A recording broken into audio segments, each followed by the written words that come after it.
Hello again, it's me, Jacob, and I'm back with another episode of the Bloody Dragons. Um, yeah, I'm doing a season roundup just to show you guys what's going on and what's going on in the game world, and also how it affects my players. And you can see I'm viewing a match right now. So why am I viewing a match that doesn't involve Wales? Well, obviously, it's because it's important to one of my players, and it's not really one of my players, and it's really not important. I'm just, I don't know. I do this sometimes. Um, Wait a sec. I'm trying to move around the window. Yeah, because I wanted to show you that still, um, yeah, it must seem like I'm doing a lot of boring spreadsheet work in order to get this game working, but actually it's because I'm pretty much thinking about this game all the time. Um, so at times where I'm not able to actually record stuff for you guys, then I won't be able to actually play the game unless I can just click forward. So I can do this stuff, right? Load up the game and do the spreadsheet stuff. So this is an overview of the Premier League players that I have in the squad and how they're doing right now, how the season went, I guess you could say. So these are the top performers and their status in the team and so on. I've got a few of these players that are unhappy and stuff. Wait. Sorry. Just had a bite to eat. Yeah. And then, some of these players won't be playing the Premier League next year because Birmingham and Southampton went down. And I can show you guys if you don't believe me. Got the competitions, all this stuff, Premier Division, ended like this. I've got no one in Liverpool, so my best placed Welsh player is of course Ryan Giggs in Man United. And Charlton, Birmingham, and Southampton going down. The First Division also has playoffs, but they don't involve any of my players from the Welsh squad. See, this is why I have the spreadsheets, because I can't remember. But yeah, I've got the Kit Simons. He's champion of the First Division, but also listed for loan, and they don't really use him a lot. He's a backup. So it's interesting what'll happen to him.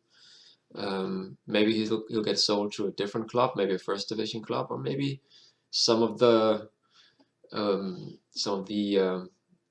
defenders that they have in Crystal Palace that have performed well during the season, they might get sold, so they'll need him anyway. Mr. Simons, I don't know. Let's see what happens.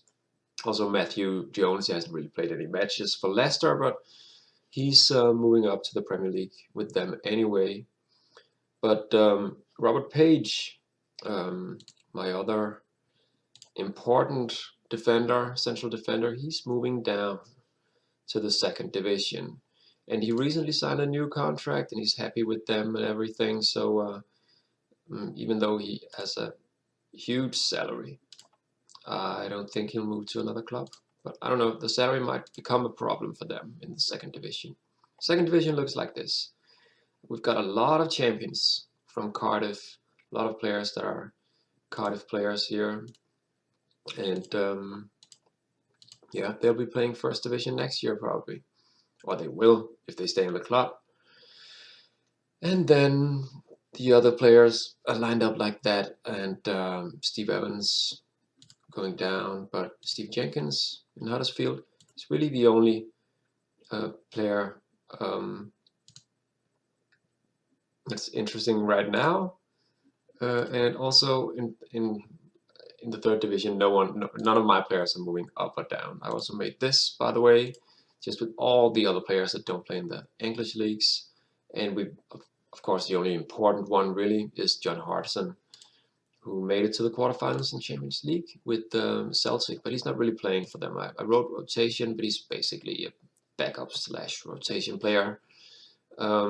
Unfortunately for him, they've got Henrik Larsson, and then some English player, I forget the name now, and I'm pretty sure Jan Hartson was a lot better in real life, but in this game, the other guy is chosen by the game.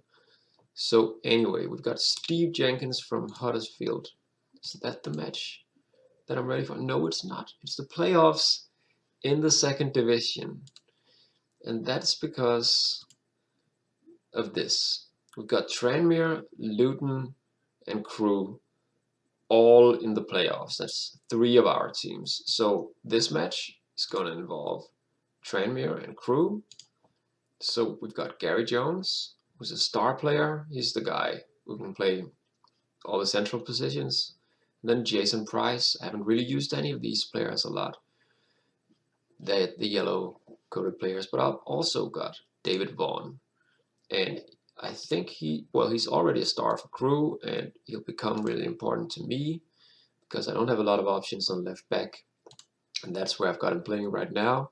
And also they've got Nathan Davies, who looks like an interesting central midfielder. So I'm sort of rooting for Crewe in this match. And sometimes when I play Championship Manager, also even though I'm also in games where I'm not the national team manager, I opt to watch some of the matches where it's just the computer playing the computer. I don't know, it makes it a little bit more real for me. Instead of I could just click forward and then see what the result is and everything. And I'm not gonna play this slowly or anything, but see what happens. It just makes it a little bit more real. So we've got Price up front and Jones in the middle for Tranmere. And for Crewe, we've got David Vaughan on the left back position, just like I've got basically. He's the only one. None of the other players are on the bench or anything. But those are also the most important ones, I guess. So I guess, yeah, well, rooting for Crewe. I hope they get at least one more goal, because they're playing at home right now. David Vaughan is the best player on the pitch, really, and also some guy named Mike Duff. Oh, he looks really good. That's also like a Championship Manager regular, isn't it? I mean, one of the wonder kids, one of the players that you want to look for in the game. I totally forgot about him, but just now that I see the name, rings a bell. Good. So that's the first match, and in Championship Manager 01 or 02, you can only do this for one match at a time. The view option in the fixture list. So I just did that again because I want to see the second leg of this match, and then that's gonna be my wrap up of the season. It's the only really interesting thing going on right now. The rest of the matches in the leagues have been played, so I've only got the World Cup to look forward to. So, and this is sort of the roundup thing. So I'm gonna just collect that in one long video, and you guys can just skip ahead if this is boring. But yeah, that's what I'm doing. And after this World Cup, after the World Cup thing and the season roundup, then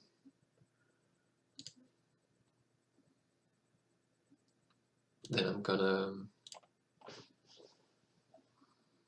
well, get back to you guys when we've got the Spain match, the first match of the qualification, because that's really gonna be interesting. First, I'm gonna follow all my opponents in the World Cup. I mean the Euro qualifying opponents. Yes, that's great. I'm gonna follow them closely in the World Cup.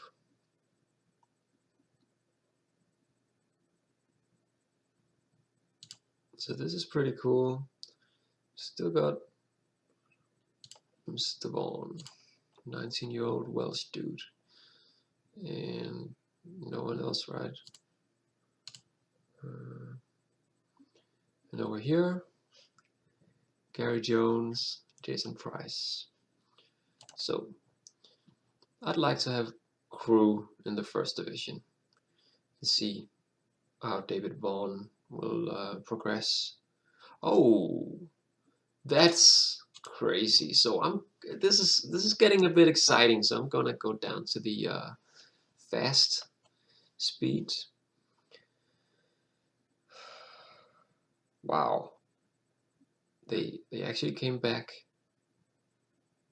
and this looks like, wow, they're just piling on the pressure. Tranmere again and again, just pounding at them. And David Vaughan started out well, but I don't really know whether they'll be able to.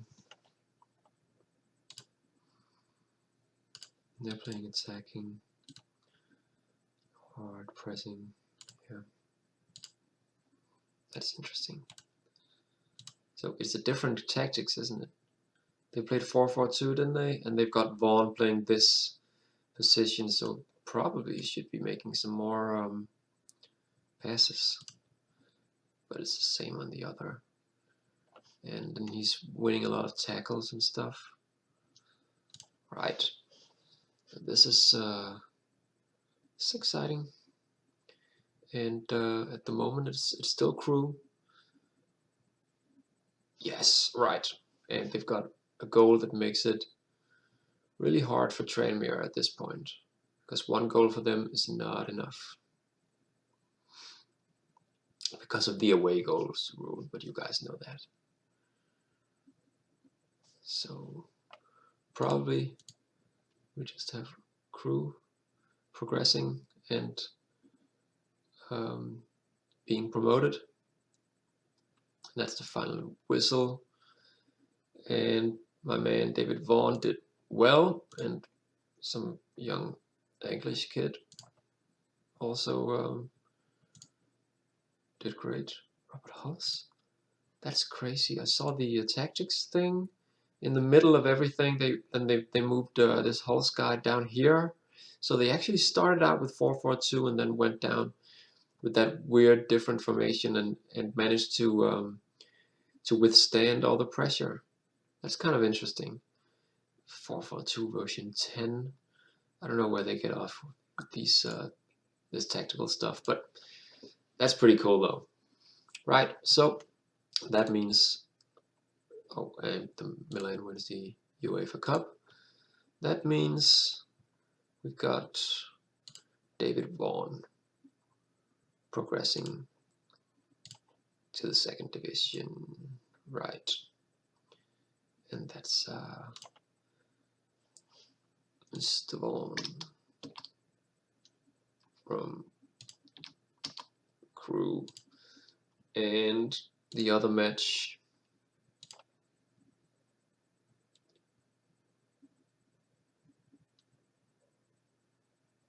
in the second division,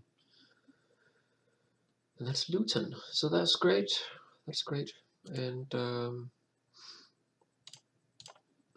that means Alan Nielsen, who's been injured for like 3 months or something, he'll also be going up, right? Cool for him. Yeah, that's pretty much what I've got for you right now. So when is the final? It's the 22nd. Yeah, I won't. I don't think that's so interesting to anyone. So I'll just end right now and I probably edit this stuff together with some stuff about the World Cup when that gets going. Maybe just I'll probably do some initial stuff about the World Cup instead of, I don't know. I don't know exactly how I'll do it, but I'm trying to keep these episodes below 45 minutes. So, see what happens. Well, until next time, see you guys. Bye. This will be the second part of this episode where we take a look at the World Cup. But first, I have to say I'm feeling a bit silly because, well, I must have forgotten how to play this game because I did some Googling for, well, the tactical stuff, especially because of this defeat. I mean, I know we got a red card, but still things weren't really going our way up until that point either, because it was 1-1 and the stats weren't looking that good. So, and I don't know, the success hasn't been overwhelming, let's just say that. And I'm beginning to fret a bit about having to face opponents like Spain and other World Cup participants. So I started Googling tactics, and I have to say I'm very embarrassed sitting here and having to tell you guys that I totally forgot that if you right-click the player names, there are actual player instructions. Nobody thought of telling me this in the comments, so you must have thought either that it was good fun just watching me not having a clue about this, or you assumed that I already knew and just weren't talking about it. I don't know, but I totally forgot. Remember, I went from the 97-98 version and then just jumped into this one, and even though I played the other save with Swansea, I just didn't think of it. And that's pretty stupid. So, well, I don't know. Right now I've got the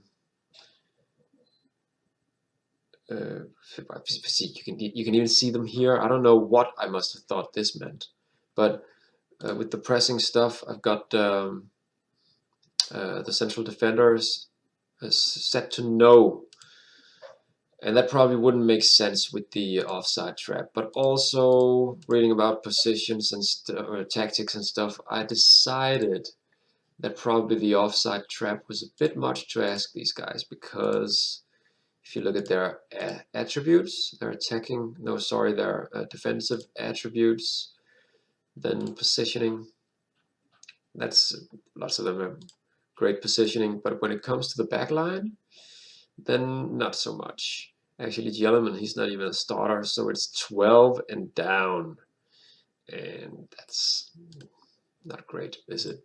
So asking them to outsmart really good world-class attackers like the ones from Spain by employing the offside trap is probably a bit much. So I'm deciding not to do that. So I changed a bit with the without ball thing as well, not having them push up as much as I initially did.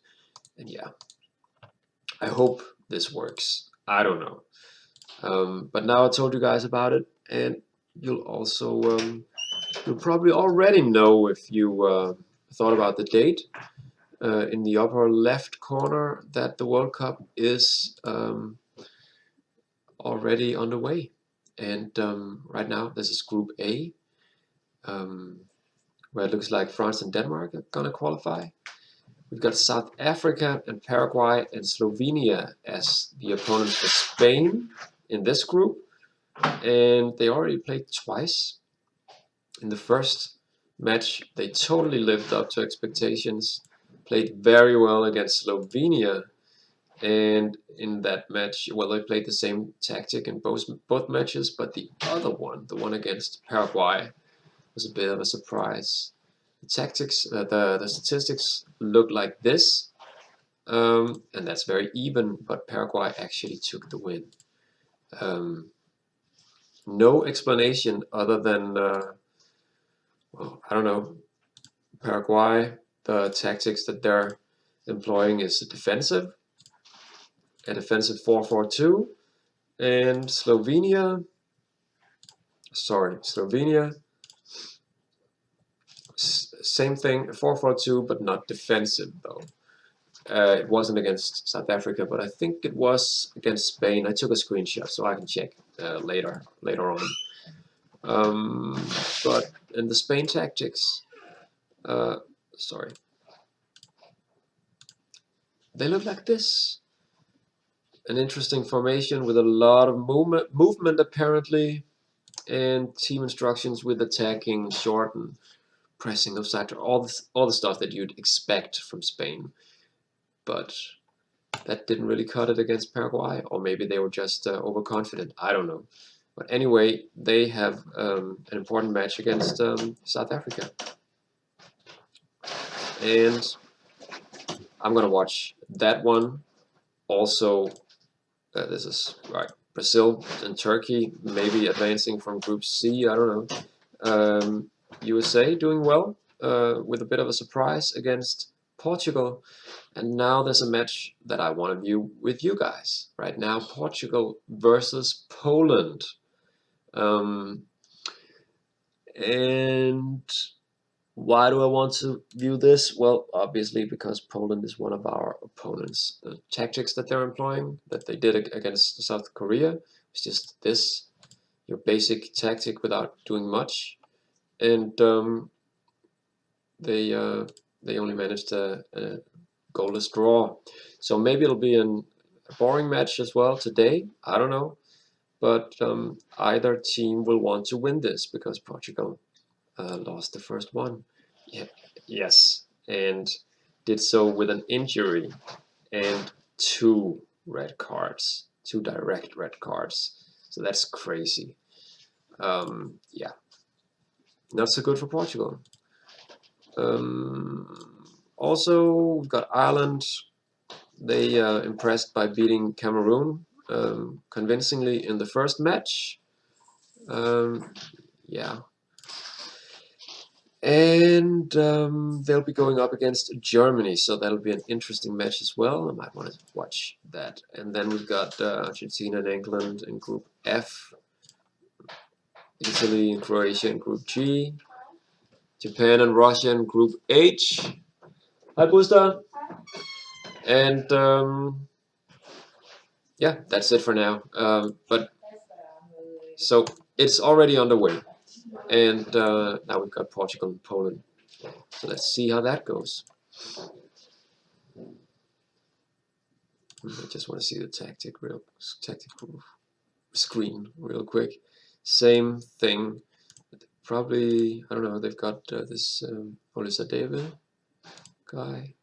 He's pretty good, right? And also, apparently, Thomas Baldock. Wow. And nothing much happening. I mean, the first half was over just like that, and now we've got a Polish goal. So Portugal, they're really in trouble now. Whether they'll be able to come back from this is probably doubtful. So we might be up against, we might be up against at least one team that'll make it through the groups, because Poland, it's looking pretty good for them with a draw first and then this win, if they get the win. But João Pinto, he has other plans, and it's another draw. So that's interesting for Group D. We've got very close struggle between these teams, and South Korea will play USA and hoping to get a win against the US and maybe keep all the teams alive in that group. So Ireland and Germany, same thing. I want to watch that with you guys, and I'm just playing through the group matches now, by the way, because I don't want to make this episode too long. So I'll be cutting the World Cup in half and leave you guys hanging by the end of the group stage with this video. So Ireland tactics look like this with Robbie Keane hanging like that, direct and hard. That's your basic, the way you'd expect the Irish to line up, right? In Germany, sort of the same thing. Should be a pretty cool match. with a lot of stuff happening. Two teams that actually want to play ball. So let's see what happens. Yeah, they've got Kinsella and Doherty with the goal. And I'd be surprised if Germany wasn't able to play with the goal of their own. So they'll probably, well, Ireland is still getting their fair amount of possession in this. A lot of possession. Wow, Germany's just getting pummeled. All right, I'm beginning to become a little bit scared of Ireland in this coming qualification. So we've got Ireland and Poland and Spain. Another Irish goal.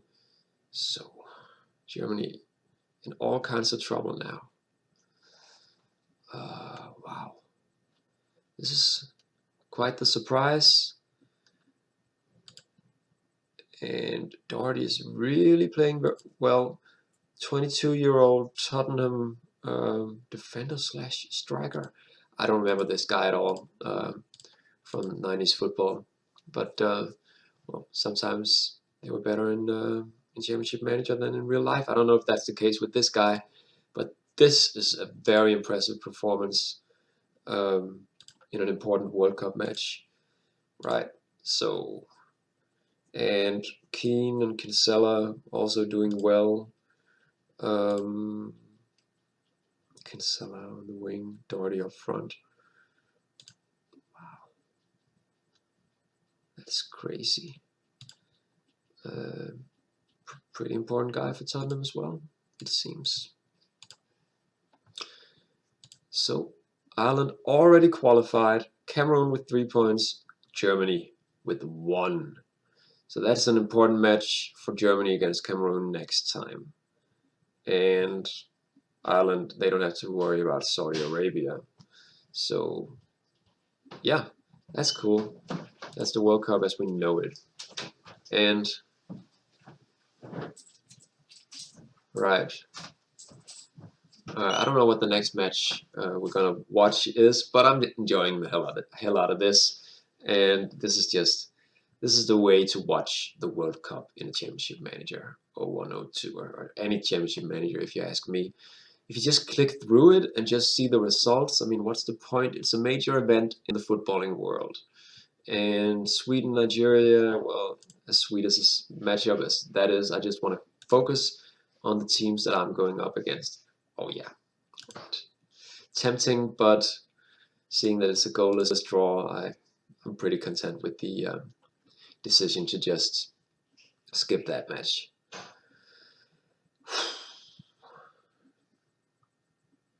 So, Chelsea Olympic Stadium, I'm pretty sure that was where I was at actually.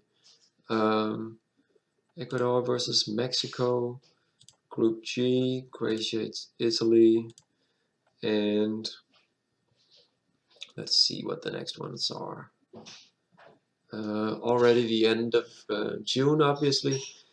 There were 2 instances where the game started updating, and I forgot about that as well. But this version of the game updates several times.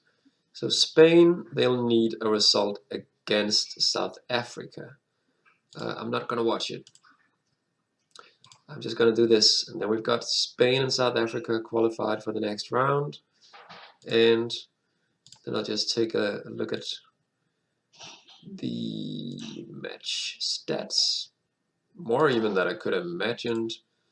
Catania, who's Catania? Right, some guy from Celta, I don't really know them. Where's Santa Vigo, right? Yeah, wow, what a player. And they've got Luis Enrique, all kinds of cool players. But did they use the same tactic? Almost the same tactic. But no attacking mentality this time. So a little bit more cautious from Spain. Okay, and Raul is injured. 10 days. Sergi 10 days, Lauren Sar for about a week. So they should be able to come back and be a part of the World Cup campaign for Spain. Right. So we've got Group A, France versus Denmark, tempting, but probably Denmark will be able to advance from the group. Brazil and Turkey, right? USA, Poland. So the next match, this is, I don't know, USA, they already progressed. So maybe I don't want to watch that. I don't know. I'm not sure. Ireland again. And they don't care about their last match. So yeah, let's just do this. Watch the Poland match. Denmark versus France. So Denmark actually had Thomas Sorensen in the first match. This match, Thomas Sorensen was injured in the 84th minute after Denmark had used all the subs. I didn't watch the match, I just noticed. And one of these guys must have been the goalkeeper. And the Uruguay goals were scored in the end of the first half. So someone managed to tend the goal for like 10 minutes. With the extra time, that's about 10 minutes, right? And I don't know who. It's not possible to tell from here. Sorensen had to go off injured. And then if Uruguay had had just one shot at goal, swiftly knocks it down for De Los Santos, then the ball is cleared right here, and there's no way to tell who the keeper was. But if they had just one shot at goal, then we'd be able to see who the outfield player who subbed in goal was from this match. But anyway, seems like a cool match. I wish I had watched it live. And it's Group A. France already advanced. I don't know. It's just right. So Denmark actually managed to squeeze one in. Jon Dahl Thomason, just like we know that guy from real life in that era. So that's pretty cool. And Uruguay, they beat Senegal, but they won't progress from the group. And Denmark as number 1 even. So that's sweet. And I did consider, of course, doing a series with just with Denmark, but decided it might be a bit too easy because the Scandinavian teams are a bit overpowered in these versions of CM. And I was probably right, looking at this.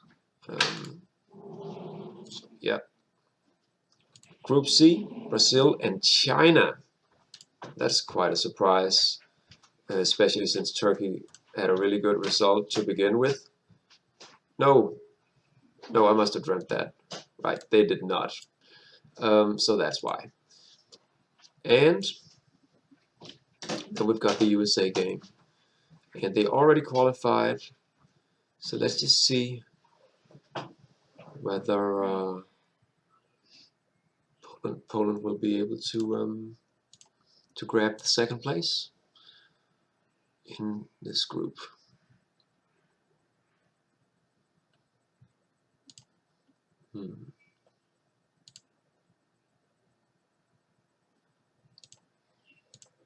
Let's just check the tactics just to see if they're consistent, and seems like it's the same thing that they're doing for every match.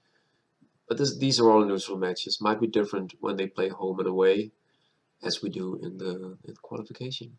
So Poland ahead, and that probably means that, yeah,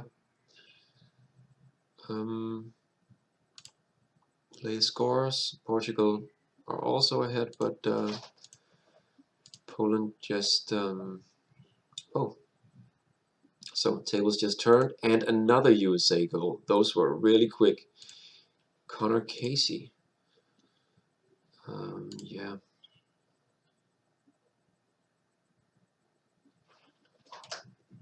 So it looks like a defeat for Poland, judging from the stats. And that's nice to see, because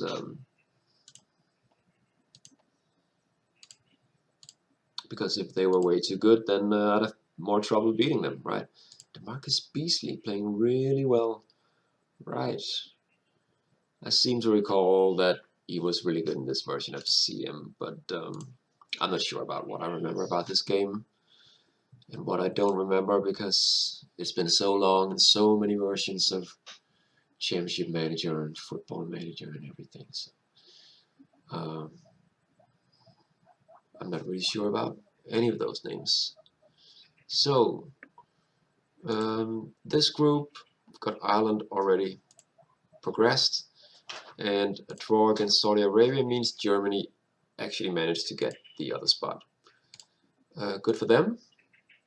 They might still just win the whole thing like they normally do. So Group F, right? So England drew the shortest straw in that struggle. Tough luck, but they probably should have been able to get the best of Nigeria in a match like this, and they weren't. So that's just what it is. And the noise that you guys are hearing is two guinea pigs, like right next to me here, and it seems they're a bit hungry. Charlotte, better do something about your guinea pigs. So Group H, last group to be decided, and we've got Russia and Japan. Bit of a surprise that Belgium weren't able to beat Japan, or well, to beat Russia in the last match, and also unable to beat Japan in their first match. Right. So this is a cameo from Holly. Probably one of the nicest guinea pigs that live in my apartment. Right, Holly? I don't know if she has ever played Championship Manager before, but right now she's acting as my assistant manager. So, Group G, Italy and Croatia, and that was all the groups. So, the next part of the World Cup, you guys are going to have to watch the next episode to catch that. And, well, because if I just continue on right now, then this is just gonna be too lengthy, right? No one's gonna watch that. I mean, I wouldn't. So that's the standard I'm judging it by. And I just want to show you first the World Cup, the second round, the matchups. It's Denmark versus South Africa, right? It should be possible for Denmark to advance from that. USA versus China. Right. Weird. But that's what it is with the first and second place. Then it's Ireland versus Argentina. So that's really cool. And that's what you're in for if you check back with me for the next video. And Russia versus Croatia. Spain versus France. We'll definitely be watching that as well. And Brazil versus Portugal. Nigeria versus Germany. And Italy versus Japan. Right. So at least, I guess, at least one of the underdogs from this match is going to progress to the quarterfinals. Unlikely for both of those teams, but they're matched against each other, so one of them is going to advance. Right. So I'm going to save now, and just want to thank you guys for tuning in, or whatever, clicking a link or whatever, and watching this stuff. And also, shame on you for not telling me about the player instructions again. So I'm hopeful that knowing about that stuff and maybe reading a bit more about it will make it possible for me to actually getting some kind of result in the next sorry, just want to, yeah, right, in the next qualification in the Euro qualification. That's what I want to say. Right. See you guys next time. Bye.